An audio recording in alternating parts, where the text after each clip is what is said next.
Hey guys, happy parent conference days. I hope you guys are enjoying your 4-day weekend. I know what you wanted to do today is learn all about the Cold War.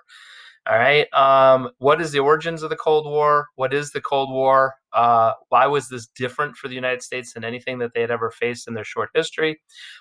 It's important to understand this is a very much a political and economic war rather than an actual all-out war as we've studied in the past.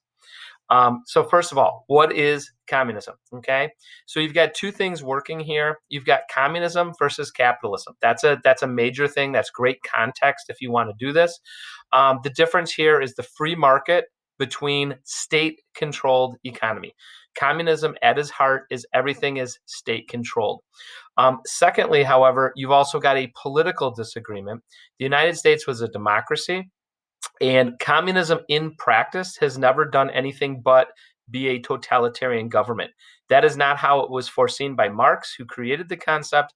However, in practice, communism has never existed other than in a totalitarian state in which the state controls the economy.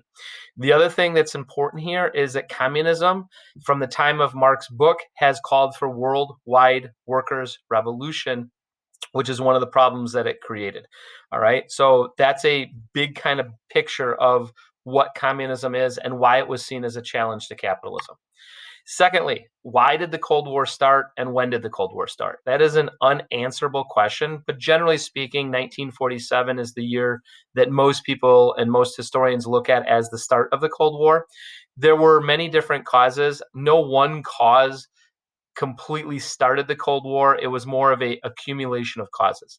Number one, at Potsdam, the last post-war conference that happened in Germany after the German surrender, Harry Truman, who had been notified of the success of the Manhattan Project, basically threatened Stalin with the concept that he had this new powerful weapon that he would use to destroy cities. And this was kind of a subtle dig at Stalin, because Stalin had not given in on some of the political requests that the Allies had asked for at any of the post-war conferences. Secondly, just the act of dropping the bombs on Hiroshima and Nagasaki. Most historians disagree with this now, but the bomb dropped on Nagasaki was probably not needed. In addition to which, it was dropped very close to the Soviet Union, almost as a veiled threat of look at the power of this new weapon that we contain. Next, and probably most important, it's one of my favorite, but it's one of the hardest to remember, is the creation of National Security Council Resolution 68. If you look at the graph at the bottom there, you will see the defense spending of the United States. Clearly, the defense spending skyrocketed during World War II, but then as you can see, as soon as World War II ended, it plummeted. And then you can see in 1947, it went way up again and will continue at high levels up until today. Since 1947, the United States has had a standing army. We never had a standing army before this. We also had to be kept on a military ready status. And finally, we have a nuclear force that requires constant updating and technology, which costs a lot of money. The United States today spends more money on its military than the next 5 countries combined. That is a admission that you are at war at any given time. The Soviets also played a role in this. The Soviets, after being attacked by Germany twice in 2 wars, wanted a buffer zone. Even Lenin basically accused people after World War I of capitalist encirclement. And even the Red Scare in the United States after World War I, just the communist revolution in general kind of started this whole thing. But Stalin's need and request for an adamancy over having a buffer zone added to the West's fear that communism was trying to spread, which led to the U.S. policy throughout. And guys, I cannot stress this enough: containment, containment, containment. Containment will become the policy of Harry Truman in 1947, and it will continue to be the policy of every U.S. president for Democrats and for Republicans until 1989 and the end of the Cold War with the falling of the Berlin Wall. And then finally, NATO itself. NATO was not only a huge move for the United States. This is the first entangling alliance, and it's a massive alliance. But it's also the largest military alliance the world has ever seen. And it was an alliance directly aimed at the Soviet Union. And basically, that if the Soviet Union attacked any one member state, the entire force of NATO would attack back. Finally, what's the fear? Where does this fear come from? First of all, the United States in its short history has never actually had to fear an enemy attacking it. We've been very lucky. Our border with Canada is the largest undefended non-military border in the entire world still today.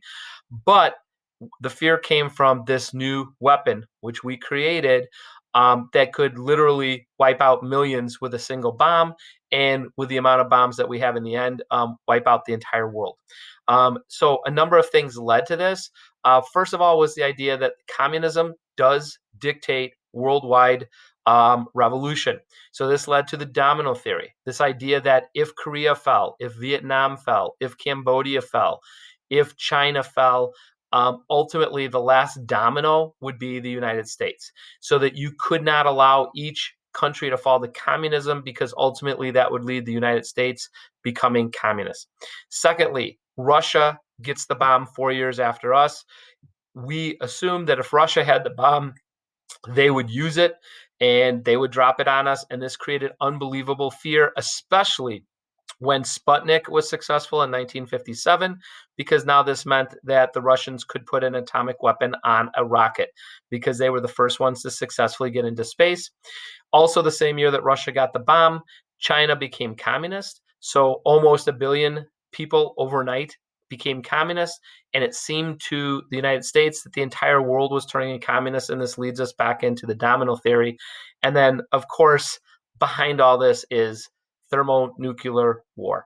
All right. And this is the thing that the fear created the most. All right. My grandmother, who was alive at this time, said that 1949, the year that China became communist and the year that the Soviet Union tested their first bomb, was the scariest year of her life. And that's how a lot of people in this country felt. And then finally, you cannot understand the Cold War, guys, if you don't understand the fact that there are nuclear weapons. If you look at the graph, you can see the amount of warheads that each side had. This is ridiculous. It could destroy the planet 18 times over at the height there. And therefore, the war became a political and economic and propaganda war. Propaganda was critical in this, instead of an all-out war, because thankfully both sides realized that an all-out war basically meant the complete destruction of the planet. That cartoon down below kind of is mocking that. Under no circumstances, use your weapons, because we will all die. And so basically it became a propaganda conflict for control of the world. And both sides saw the other as trying to spread their doctrine of communism or capitalism. And that's the overarching thing that you need to understand. The other teachers will all go into the specifics of the Cold War and specifics events that heightened or lessened the pressure of the Cold War. But we just wanted you to have an overall general feeling of what Cold War was and why the conflict existed. All right. Hope you guys enjoy the rest of your day. Bye.